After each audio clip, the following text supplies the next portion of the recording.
বলিউড অভিনেত্রী মালাইকা অরোরা পড়েছেন আইনি ঝামেলায়। 2012 সালের একটি মারধরের মামলায় আদালতের নির্দেশ উপেক্ষা করায় তার বিরুদ্ধে জামিন অযোগ্য গ্রেফতারি পরোয়ানা জারির সতর্কতা জানিয়েছেন মুম্বাইয়ের চিফ জুডিশিয়াল ম্যাজিস্ট্রেট কেএস জানুয়ার।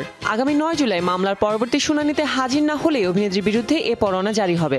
সমন জারির পরও গত 29 এপ্রিল মামলার শুনানিতে হাজির ছিলেন না মালাইকা।